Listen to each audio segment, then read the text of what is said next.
What's up, everyone? Happy Football Friday. I know everyone around here has been drinking since like 9 a.m. So I learned of this Saint whatever it is day that the undergrads do at Marquette. I was walking by Murphy's Irish Pub this morning, going to class, and it's 9:45 a.m. and the place is packed. I'm like, what is going on? It's a Friday morning. Yep. But anyways, we got the combine going on right now. I am watching it on my phone, watching the DBs do some on-field drills, and had the D line and linebackers work out last night. I got to watch the D line, not the linebackers. I was out. But yeah, I got some NFL news to go through, and then we're just going to talk about XFL Week 3. It's moving along very fast, way too fast right now. I don't like how fast time is going. Be the But draft before you know it. I know, right? I mean, we're starting our mock draft series on March 30th, so should be a good time. Anyways, couple college football notes here.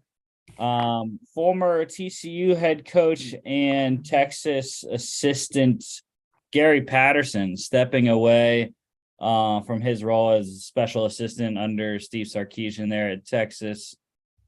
Not sure health related or what, but yeah, just wanted to note that Gary will no longer be Texas this year. Anyways, coaching. So and kind of big news, the Big 12 contacting Arizona State, Colorado, and Utah about possibly joining the conference sometime in the future. I mean, if they do, the Pac-12 is just null and void then. There's no, I mean, unless we just keep adding teams from FCS, but I don't know. Yeah. It's interesting. The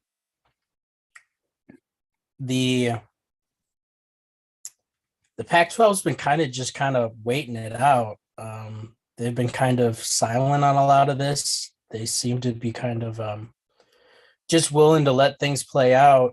But this might force their hand. At the same time, though, I saw a proposition for the Pac-12 and the ACC to join, which, if this were to happen, might be the only avenue for both of those conferences. Even though it makes zero sense geographically, geography is becoming less and less of a factor.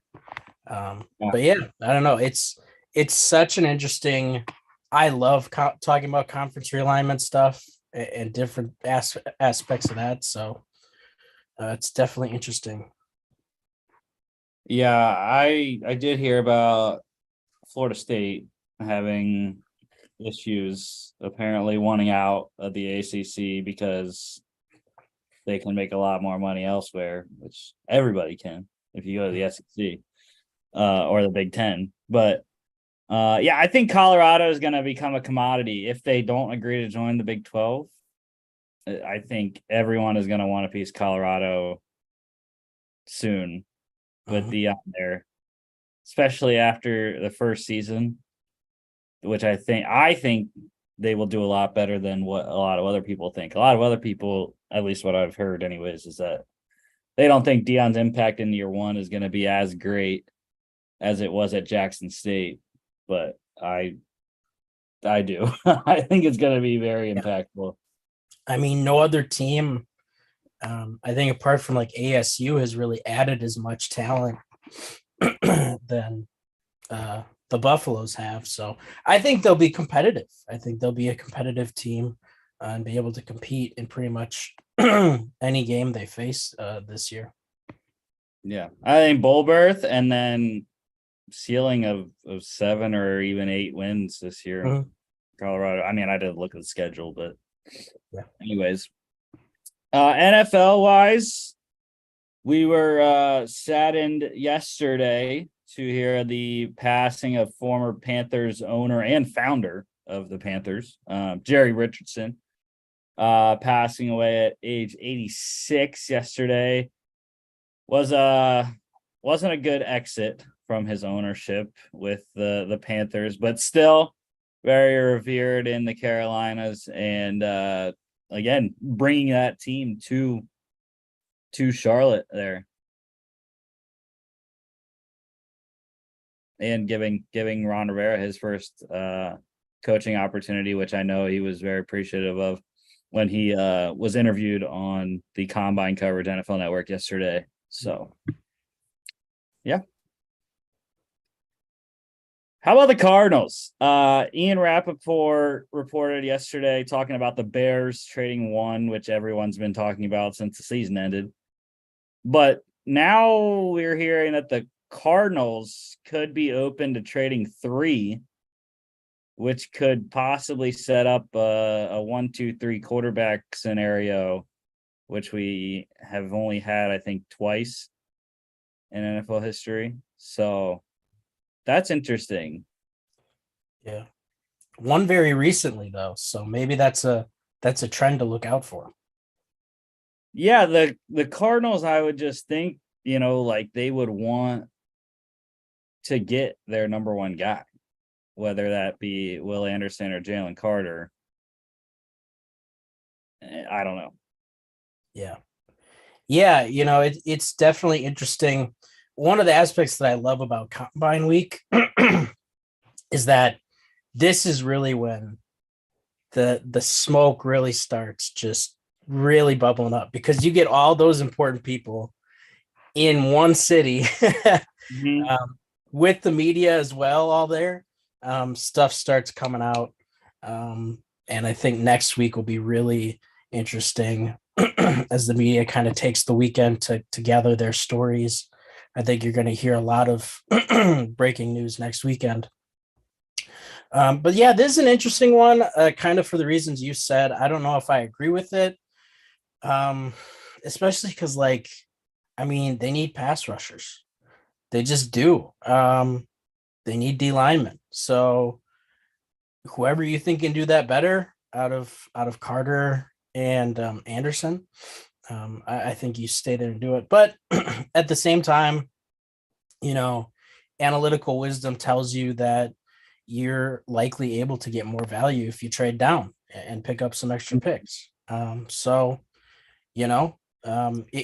all relative. It all depends on what you can get back. So I think it's prudent that they keep the lines open, obviously, let teams know that they are open to hearing about it, because hey, if a team gets desperate enough, you can take advantage of that. Other teams have done that in the past. So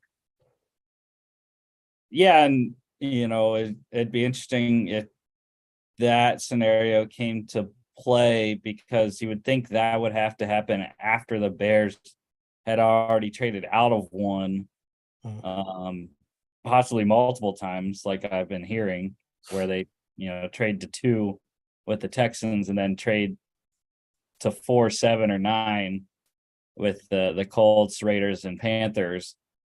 And then who wants that third quarterback? But yeah. Monty Austinfort got some decisions to make out there in the desert. His new role there as GM. Ingrained in Combine Week is also franchise tag window, which closes next Wednesday. Wednesday, right? Next Tuesday, March 7th at 4 p.m. Eastern. So we got Daron Payne tagged. He was the first one with Washington. We have a second guy tagged now. The Jags have tagged tight end Evan Ingram, $11.345 million for that tag here. And yeah, resurgent season in Jacksonville was really a key piece to their offense going down the stretch there, making the playoffs, and definitely one of the key contributors in that 27-point comeback in the playoffs. Yeah, you look at that number on paper and that hit. I mean, it feels a little harsh. But I mean, when you think about it, this is exactly what the franchise tag is for. You have a guy coming off of a career year, but it's only 1 year with you guys in your offense. But he was a huge part of what you were able to do. And you want to keep some consistency there, but you're not sure if he's worth the long-term deal yet. You tag him, you see, if he's able to keep that level up, and then you maybe work towards an extension off of that franchise tag. So, yeah, I think a good decision. I'm excited to see Ingram still in that offense because I think it's what's best for both parties. Yeah, and to go off that, I think fans a lot of times wonder, every team has a franchise tag. Well, why doesn't every team use it? And it's because the money, it's the money is a big issue with franchise tag because it's a 1-year deal, fully guaranteed. So that entire amount of money is the cap hit. Yeah. And so it's tough to take big hits like that. Especially if you have if you're already on a team that has a quarterback on his second or third deal, they're making a big number, and of course other guys as well.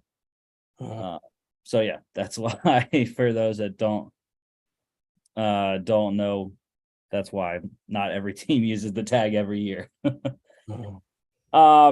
Also expected to use the tag if a deal's not worked out is the Raiders with running back Josh Jacobs. I don't have that number yet because they haven't tagged him yet. That's going to be a tag deadline day transaction there.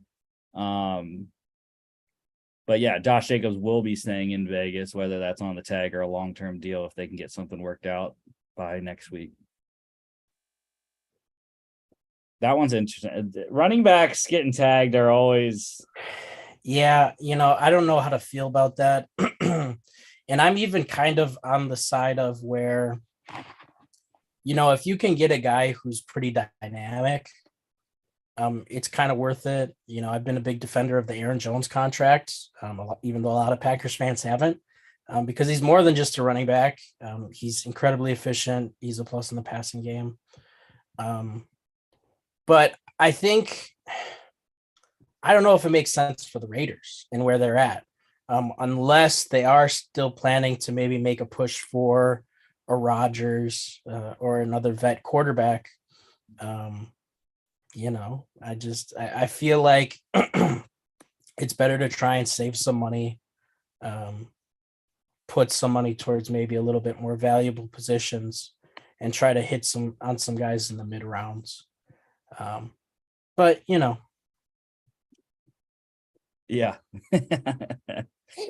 Yeah, Josh Jacobs is also, he was getting run out of Vegas last year in the preseason, and then he had a career year and gonna make some more money.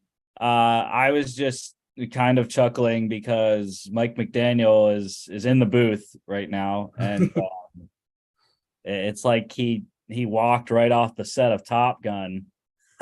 Because he's got the brown leather jacket with jeans.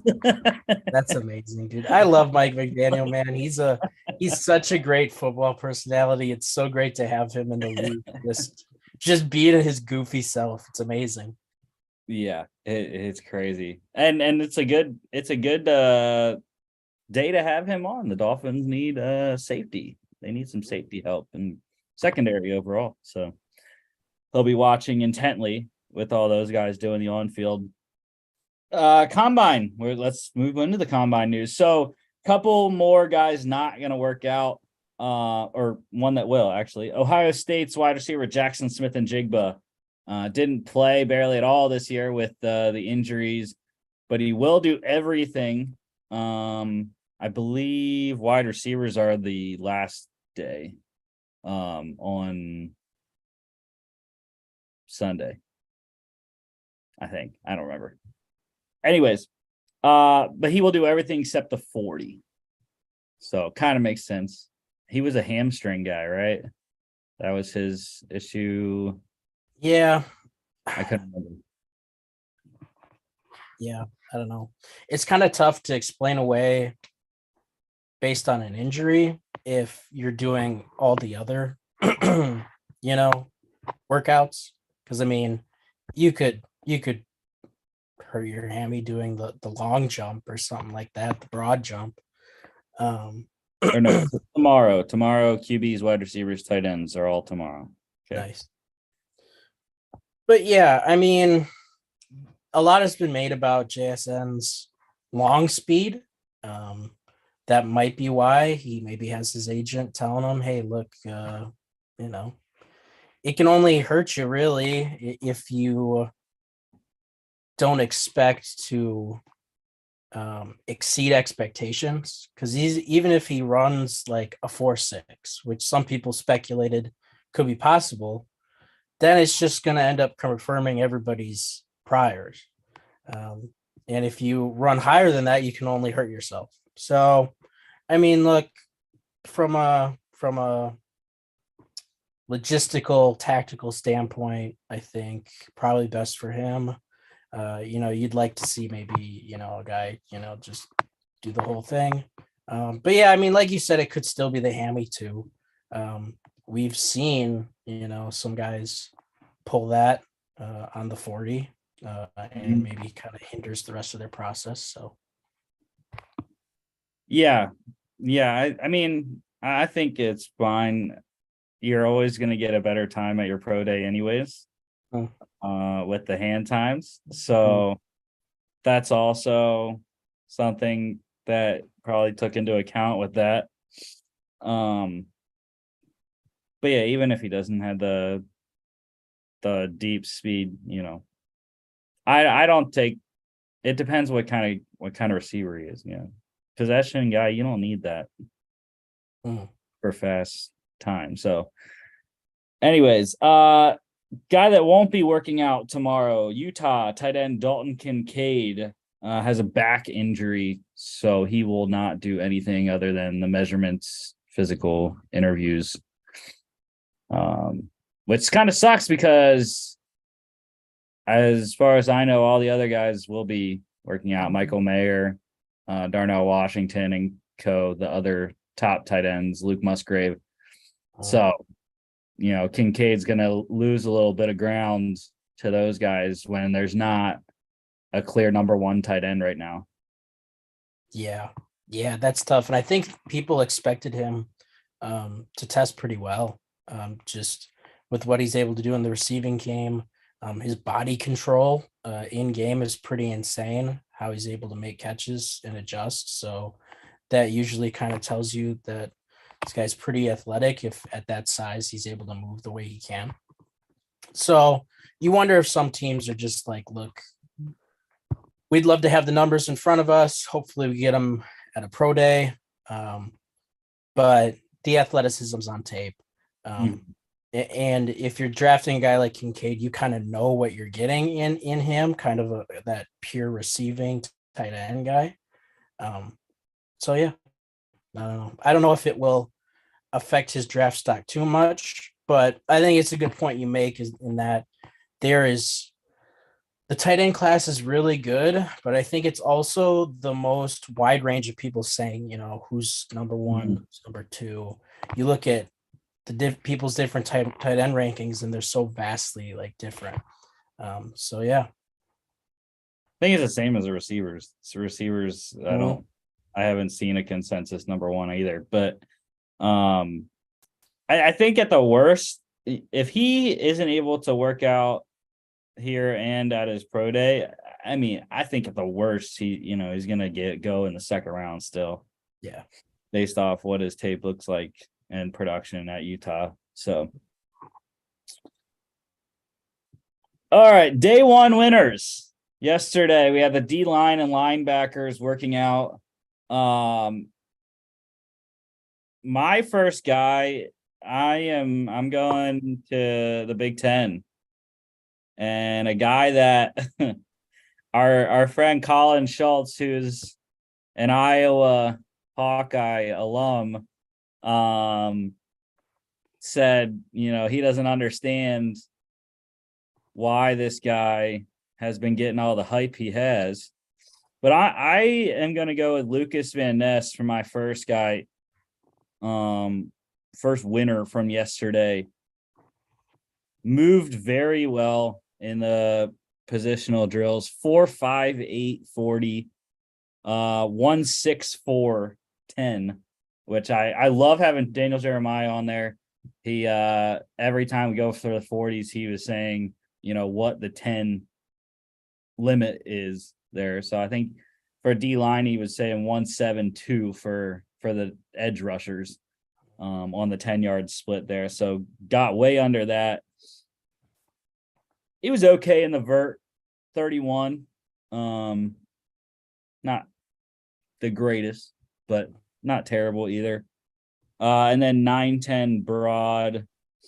Again, a little bit under. I would like to see a lot of guys do 10 if they can, but a couple inches under that. And the only issue I had was bench. Not good. 17 reps on that. So definitely needs to hit the weight room a little bit more. But like I said, on field, he looked really good. Bench is one of those two where it's difficult because you kind of have to adjust like the arm length, factor in the arm length too. So it's weird for D line because it's kind of a trade-off because you want that strength, obviously you want, but you also want the long guy who can keep the O lineman's paws off you. So, but yeah, Van Ness is a guy who Packers fans who pay attention to the draft have started to become aware of, and it's probably going to stay that way because this is a Brian Gutekunst just absolute pick. Like it just is, just big dude with athletic tools. He's raw, but on tape he's powerful. He can bull rush you. I mean, I think Rashawn Gary tested, kind of much more athletically across the board, but it is a very Rashawn Gary-esque pick in Van Ness. So yeah, I'm very intrigued with him. I forgot to mention his numbers there. 6'5", 272. So good size. 34-inch arms, fantastic. 11-inch hands, massive hands for him. The next guy I had not really known too much about him till yesterday when I watched him work out. But how about Adotumiwa Adebawore, Northwestern edge rusher, 6'2", 282. Similar to Van Ness here, 33 7/8 arms, 10.5-inch hands, and 4.49 40 at 282 pounds that's absurd, man. 161 10. Very good vert, 37.5, 10.5 broad. And then 27 bench. Fantastic. That's crazy. He lit it up yesterday, and he's one of those guys, we have guys every year. You come to the combine and you work out and you just shoot up the board. Yeah. He's a guy that I have heard of, kind of kept an eye on. I think the consensus on him is a day 2 pick. I think some people have him in the second or the third. But that's definitely, those are eye-popping numbers. That kind of combination of athleticism and size is so rare. Like that just doesn't come along often. So he made himself some money. The big question with him is obviously he's kind of a tweener. because he's just a little bit bigger. And if you look at his body type, you can tell that he's kind of a tweener. He's a little bit bigger to be a stand-up edge. He's a little too small to be inside, but as I think I've said before on the pod, when you're athletic, it can help you either stay a tweener or cut some weight, add some weight, and still be effective at whatever position your team wants you to play at. So I don't think it should be that big of a factor for teams looking to draft him. I think you just bet on the athleticism. And next guy, how about we go to my alma mater, Georgia. Nolan Smith was a monster yesterday. I was so excited to see him back after the torn pec last year limited him to, I think it was 5 games. But 6'2", 238, 32 and 5-inch arms. Kind of small for hand, 9-inch hands there. But I mean, the numbers were ridiculous. 4.39 top D line and linebacker, I believe. Actually, no, I think he tied Owen Papo there from Auburn, which I was just shocked that Owen Papo ran a 4.39 as well. But anyways, 152 10-yard, which is crazy. How about a 41.5-inch vert for Nolan? I saw that. I was like, he levitated. And you can tell in that video, it's fantastic. If you look at, I think it's a Bears rep and a Pats rep that are on either side. And the camera angle catches both of their like reactions, and they just look at the camera and they're like they couldn't it's just crazy. It's fantastic. Then 10-8 Broad as well. He didn't do the bench for obvious reasons coming off the pec injury. Didn't want to aggravate that any further. But yeah, I mean, they were mentioning it on the combine coverage. The Georgia guys that come out every year, and they usually don't have the top of the line production because of the rotation that they have at Georgia. But yeah, I mean, Nolan Smith was already a star before last year. Didn't get the show in his senior year there, the whole year because of the injury. But I'm excited for him, and I think he made some money yesterday for sure. Yeah, it's so someone so the relative athletic score site where you can kind of put it in and get the grade. Somebody ran his numbers and what it would look like historically for a wide receiver, and it graded as a 9.9 out of 10. like you're just talking about just like an alien athlete, and that's, I think it more than makes up for the fact that the big talking point for him is he is undersized. He is just traditionally for an edge rusher. But again, like I said with Kincaid, you draft Nolan Smith because you know what you're getting. You're getting that speed rusher who can bend the corner, who has that great get off. You mentioned his 10 split. If you need a speed rusher, you need Nolan Smith, and you should be willing to take him at a premium position or at a premium selection because he's a rare athlete. So very intrigued by him. And yeah, I think you're right. I think he definitely made some money. Does he compare to your former Packer there, Zadarius Smith? I think he's a better tester than Zadarius was coming out, actually. I've heard, and I think Zadarius is a little bit more, can do a little bit more inside outside type of stuff. But the comp that I've heard for Smith that I really like is Hassan Reddick. Just the size comp, but also just their bend, the way they're able to use their athleticism and their speed to win. I think, I think that's a good comp. All right. The next D line I had was talking about undersized. Jose Ramirez, Eastern Michigan. Really undersized. 6'2, 242. 32 and 3/4 arms, 8 and 3/4 hands. Little. That's what I'll leave it at there. Didn't test very well. 4.73 on the 40, but his 10-yard was good. 1.63 there. 34.5 vert, not terrible. 9.10 broad. That was the same as Van Ness. And then 21 on the bench. And very good 3 cones, 6.95.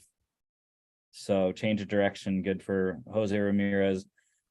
But yeah, he's a guy that DJ was mentioning a lot yesterday as one of his favorite mid-round guys. And I agree. I watched a lot of Eastern Michigan games, just the action itself. And Jose Ramirez stood out a lot when you watched the Eagles games there. So he's a flyer in the mid-round, 5th round, I think is where Jose Ramirez is probably going to go. So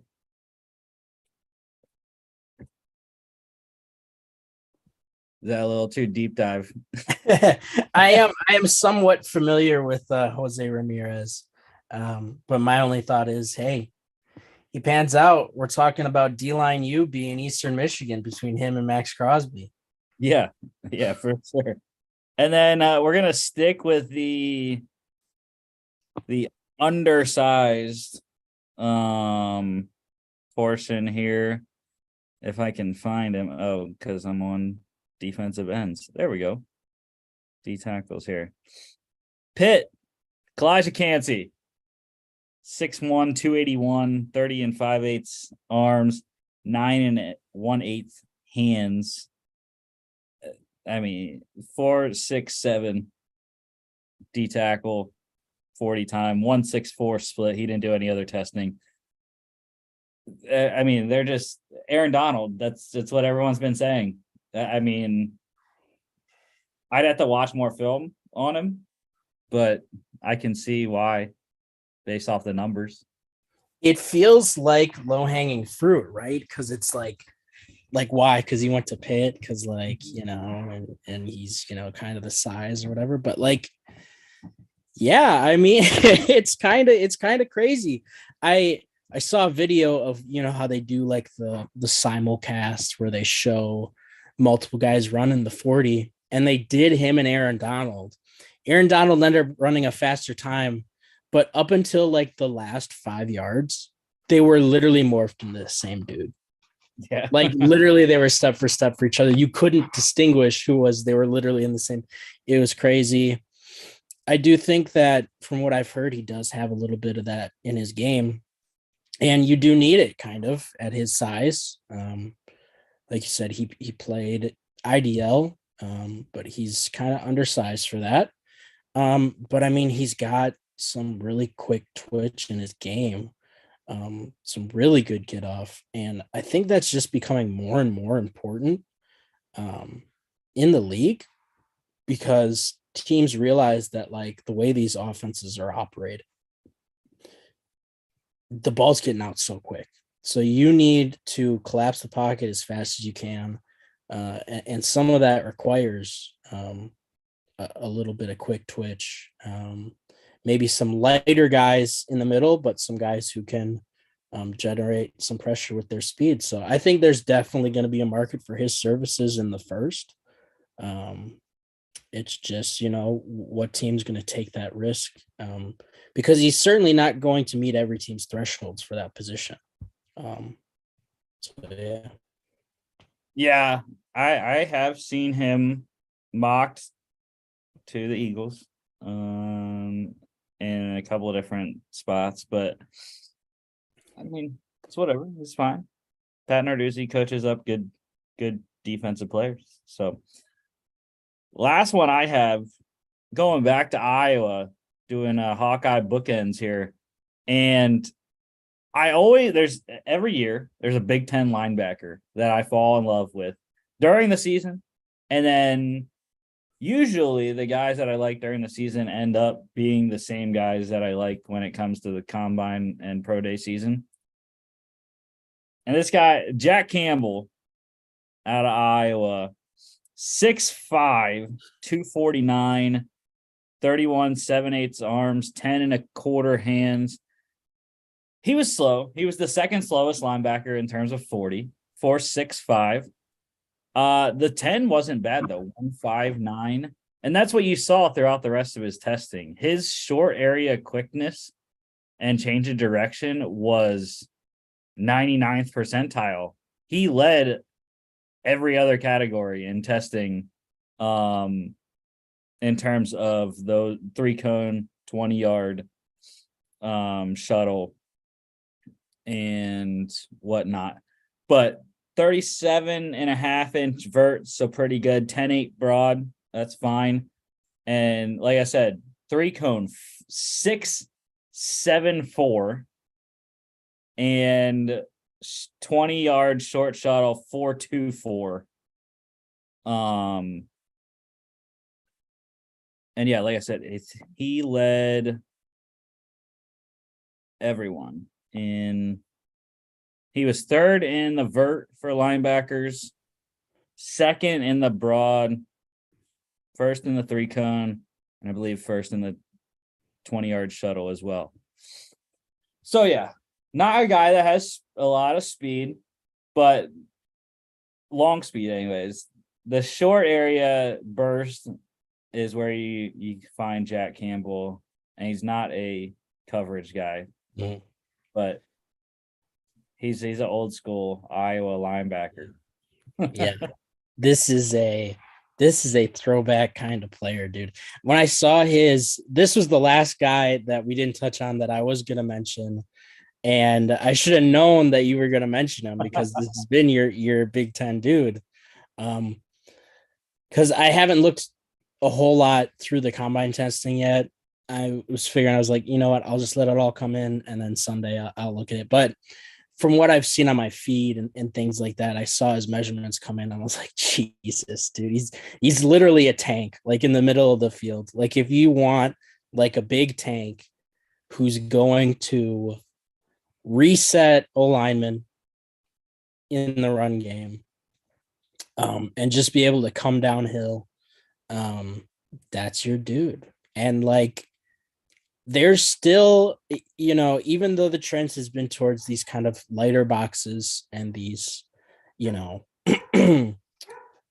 kind of hybrid dudes who more emphasis on speed at that position, like, I mean, there's still market for those services. And I mean, how many of those hybrid guys that we talk about have like panned out at like a true inside linebacker position? They just really haven't.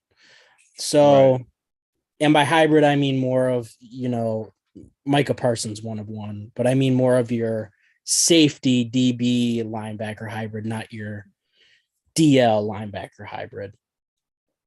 So even though he's kind of a throwback in terms of where the trend is, I think there's still going to be a huge market for his services. Especially because I think teams are going to get more wise to, even though it's becoming more of a passing league, some of the best offenses are incredibly efficient runners, rushing attacks. So, yeah, I mean, put a tank in the middle of your defense and just let them go to work. Yeah, I mean, if you're the other 3 teams in the NFC East, I mean, you'd probably want a guy like Jack Campbell to be able to stop the Eagles' running attack. Yeah. And you just tell them, you just like, look, just pick one guy on the read options to hit. And just because they're not going to want to do it again. I just hope he continues to wear the neck roll in the NFL. Yes. You gotta.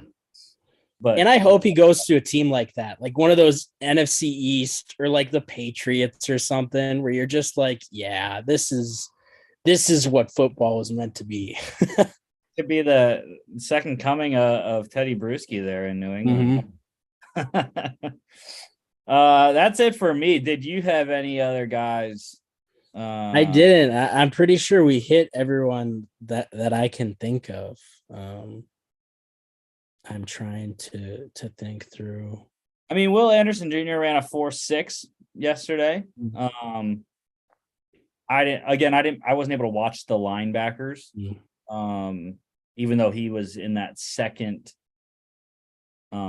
defensive line category with the edge rushers there, but I didn't get to watch any of their on field either.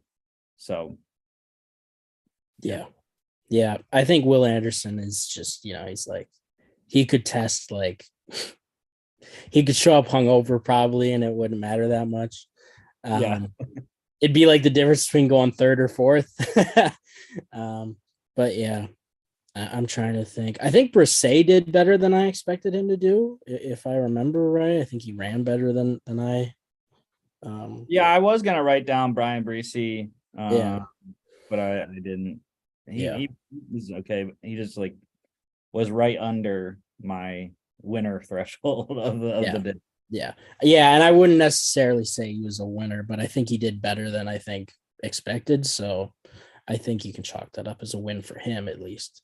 But I'm excited for the rest of it to come out. Yeah, and I forgot to mention at the top, I'm wearing my Penguins hat today, NHL trade deadline. So it was okay. Penguins were annoying, but it's fine. Your Packers making money here. They converted 13.835 million of nose tackle Kenny Clark's 2023 compensation into a signing bonus. 11.068 million in cap space, saving up for something. I don't know what they're saving up for, but it's funny. A lot of Packers fandom is trying to like read the tea leaves. Like, what is this? What does this mean? Right. And there's a misconception where it's like, they're like, oh, they're doing it. They're doing it to bring him back. Like he's coming back. Like they bring him. They actually have to clear more cap, I'm pretty sure, if they trade him, because the hit is more. So they need to clear more space. But regardless, I don't think these restructures tell us much of anything with what's going to happen with Aaron, because they needed to get under the cap anyways. They got under it last week by restructuring. I think it was Preston. It was Preston and Jair, I think. They got under it. This is now, okay, let's get some more breathing room.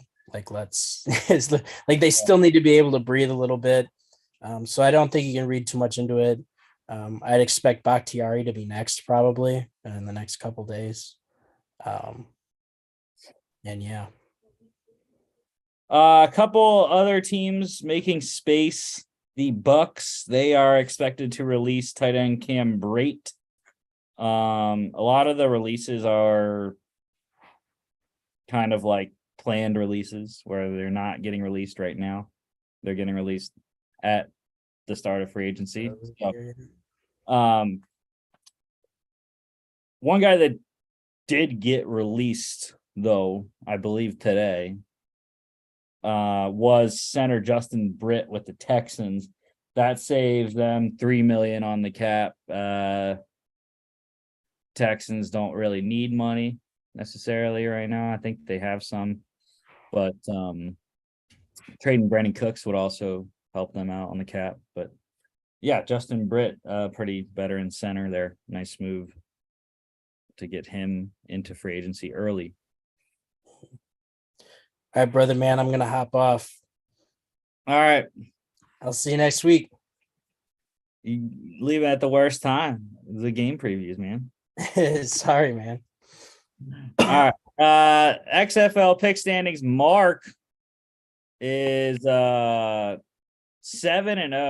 Ridiculous. 7-0 here. And partly because I pick his picks. But anyways, 3-0 last week. Logan lone wolfed the Vipers. And he lost on that one. I lone wolfed the Renegades. They lost to the Roughnecks by 9. So Logan and I both 2 back now. Mark, we're 5-2. Mark 7-0. Speaking of those Vipers, they play the only matchup on Saturday Tomorrow, the Sea Dragons at the Vipers, both 0-2, trying to notch their first wins for head coaches Jim Haslett of Seattle, Rod Woodson of Vegas.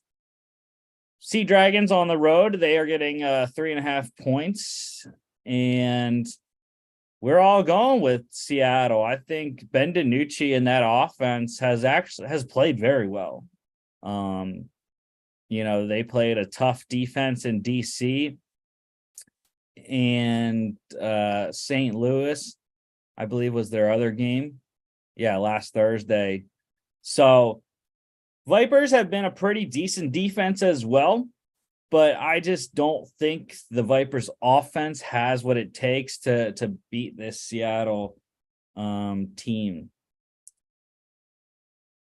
And I like the Sea Dragons money line. I think I got it at 155, I think was what I got it at. So over under is 38. I'm going to go with the under in this game. That's the highest total of the weekend. I like the under in this one.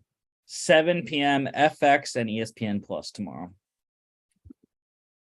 Sunday, we have a triple header. The St. Louis Battlehawks at the DC Defenders. This is the marquee matchup. 2-0 versus 2-0. My Defenders are 2.5-point favorites at Audi Field. Mark, the only lone wolf of the weekend, going with his St. Louis team here. And hey, the beer snake might be coming back to Audi Field. So if it does, I mean, there's the sky's the limit for DC. So yeah, I think this is going to be a very good game, though. DC's defense has really helped them out both of their wins, and the transition to De'Aaron King in the second half of both games was really what won them both of those games. It's going to be interesting, though. Both these teams are second half teams. So which one is going to go into the second half with the lead, I think, will be determinative, maybe of the one that goes into the second half with a deficit might be the one that wins the game because of how prevalent these two teams are in second half so far this season. The total is 36.5. That one's a tweener there. I think I'm going to go with the over or the under on that one. Again, I think the DC defense has been fantastic. They have allowed the least amount of points, I think, in the league. So I'm going to go with the under 36.5 here. This one's 1 p.m. on FX and ESPN Plus. The middle game on Sunday, the 0-2 Guardians, Orlando Guardians at the 1-1 Arlington Renegades, taking their first loss last week in Houston. Crazy big spread here, 8 points for the Renegades. Orlando has just looked terrible. They don't have an offense. And I feel bad for head coach Terrell Buckley. He's a good dude, but the quarterback position just is not doing it. Paxton Lynch, DeAndre Francois, Quentin Dormady, who played in week 1, they're just not getting it done.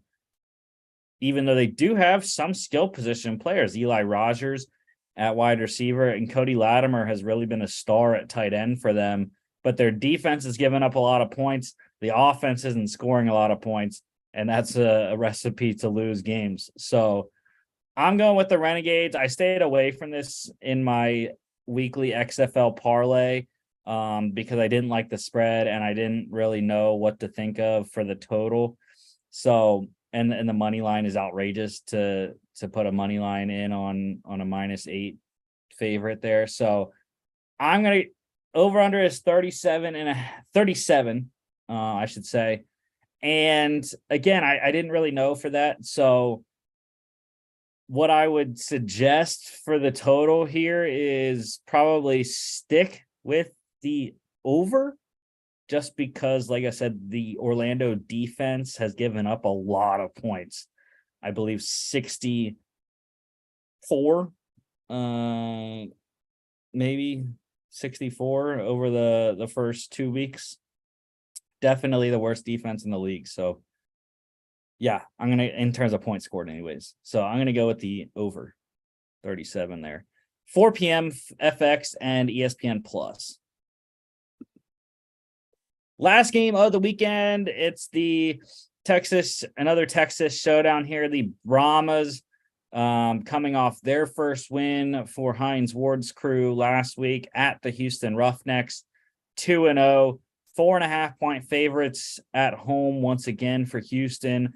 We're all riding with the Roughnecks here, and I do think this is going to be sort of like the game against Arlington last week for Houston.